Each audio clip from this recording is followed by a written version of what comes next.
So, what is going on with the takeover? What's going on with the goalkeeper situation? Onana to United. What about the Mason Mount situation? Are United now stopping that and looking at other midfielders like Moises Caicedo, the shortlist of 4 alternatives?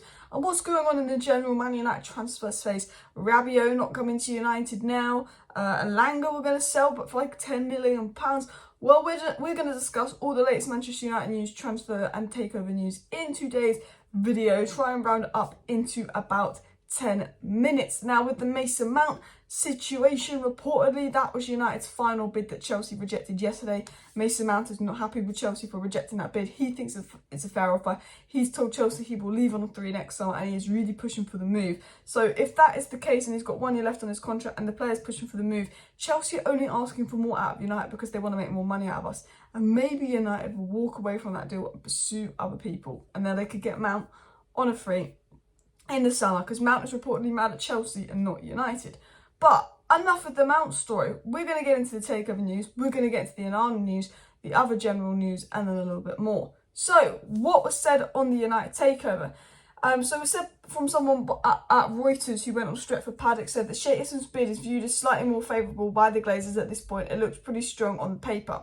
So someone who works at Reuters, and this isn't, Reuters' very good source, has basically come out and said, from what we're seeing, that Sheikh Yasser and that Qatar bid is looking stronger than Sergio Ratcliffe's on paper.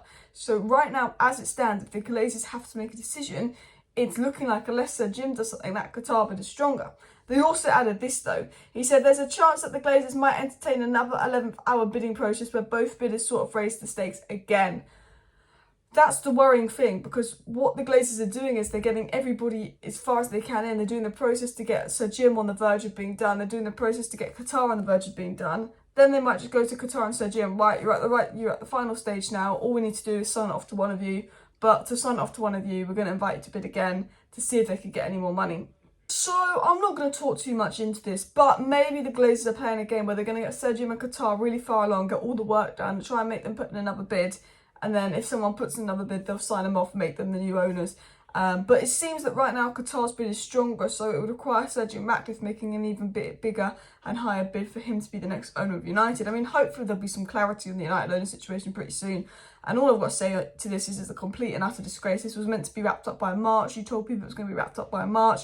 The season ended a month ago. We're about to go into July. You got the June 30th or June 27th deadlines as well for your financial year stuff. So surely they've got to make a decision in the coming days.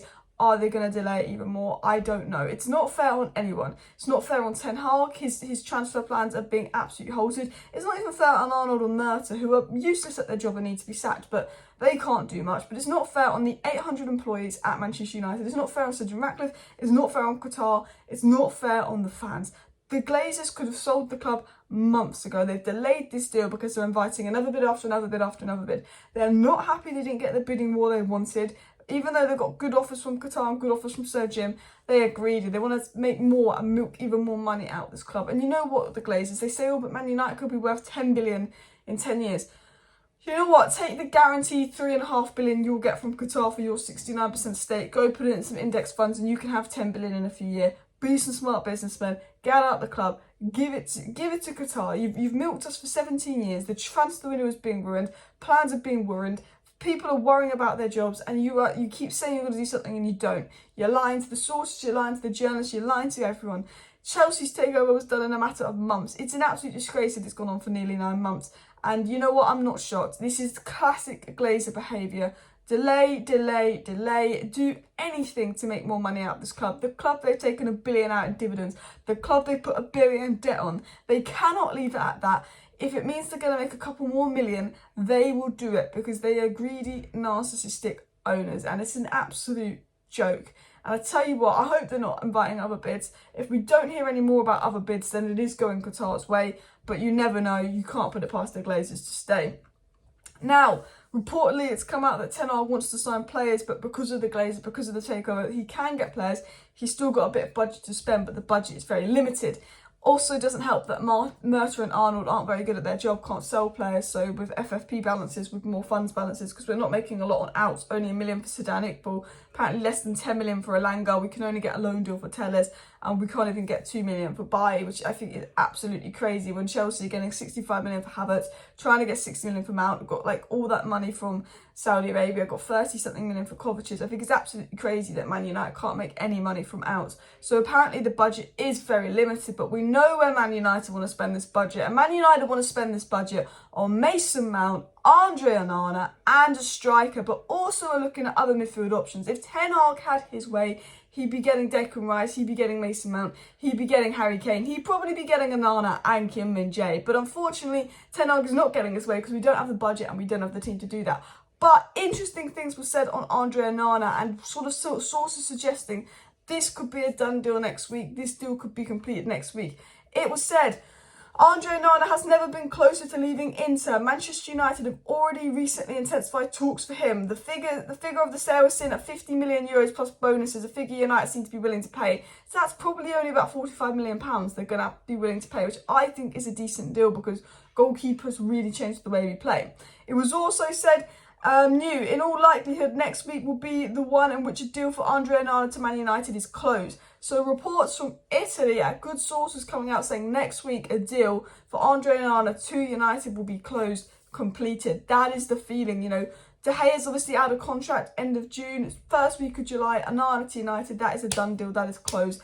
That is the feeling in the news. It was also said by Romano, rumours of agent change for Andre Onana are wide of the mark. His agent remains and is taking care of negotiations between him and United, and he met with Manchester United earlier in the week. Chelsea asked about Onana 2 weeks ago, Inter want 50 million euros plus add-ons. So basically Romano confirming everything as well, basically saying, look, Onana's agents having talks with United, 50 million euros plus add-ons, and there is a feeling in the media United will get this deal completed next week. So, Man United have been getting a lot of stick in the media. A lot of people criticising them, their transfer strategy, walk away from Mount, why can't you sign anyone? And Man United potentially doing their PR spin, Murta and Arnold potentially doing their PR spin.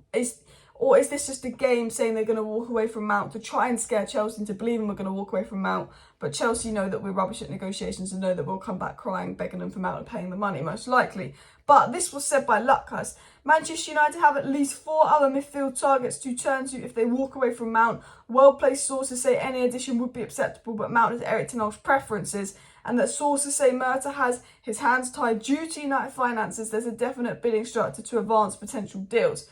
So basically, it's being said that United, have alternatives to Mason Mount. The Mason Mount deal will be difficult. United only have certain funds and can only structure deals certain ways, and that's not Murta and Arnold's fault. So Murta and Arnold are probably fed up with the criticism and put that out.